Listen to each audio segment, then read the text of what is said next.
Talking about, I want to focus on four young players here that you probably saw for the first time in training camp. John Moore, David Savard, Thomas Kubalik, and Matt Calvert. Yep.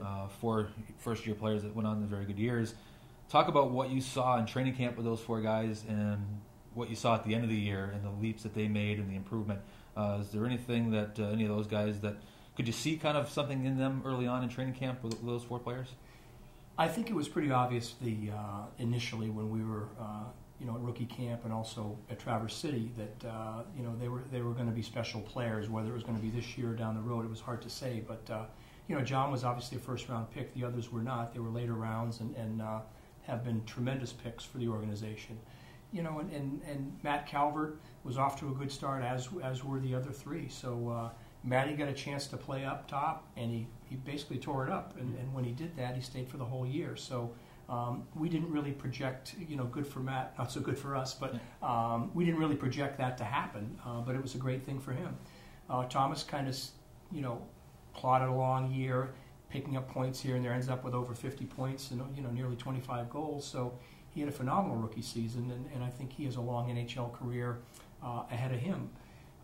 Defensively, David had a little bit of a slow start, but was terrific the last 50 games and second in the league in rookie scoring for defensemen, and really a phenomenal year.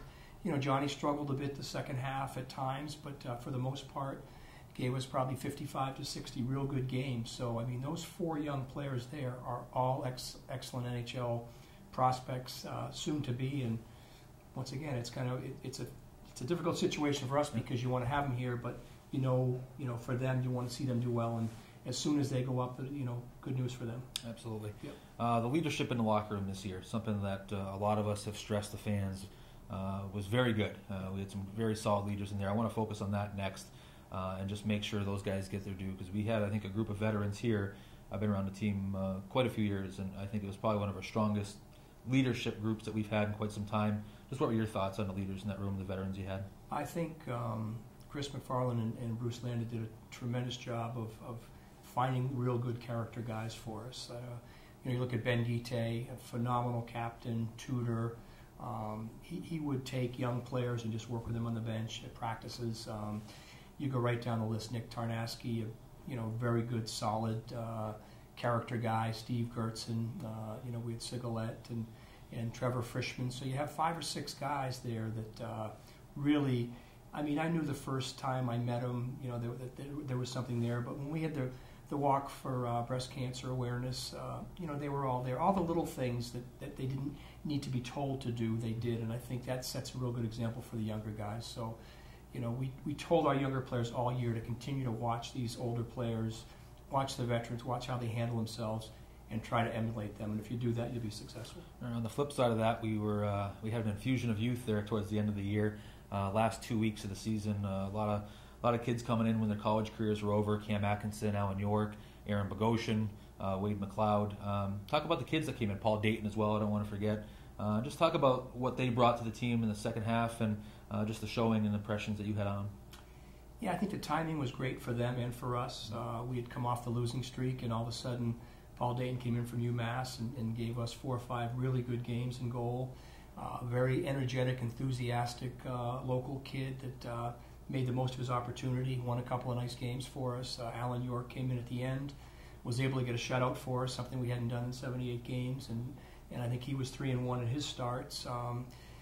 Anton Blomqvist came over from Sweden, and we weren't really sure what to expect there with Anton, and he gave us some toughness and some grit on defense, and up front every single forward contributed. He said Aaron Bogosian, and he brought kind of a fighting spirit, tough, hard-nosed kid who scored some goals, had a couple of fights.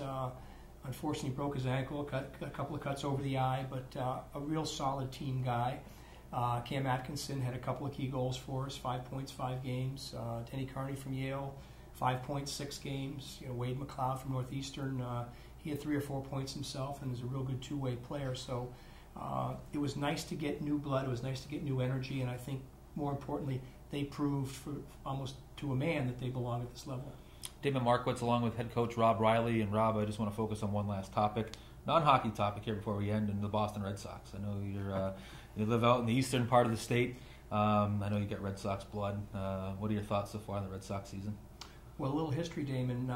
In 1986, I moved back to New York, and that was not a good finish for the Red Sox against the Mets. I was one of the few Red Sox fans, and I left there in 2004, so when I arrived here, good things happened for the Sox, but I wasn't able to share with my New York friends. So, it's been a great run for the Sox. I've followed the Sox since the mid-1960s when I was a little kid, and really excited about about them and being in the Boston area.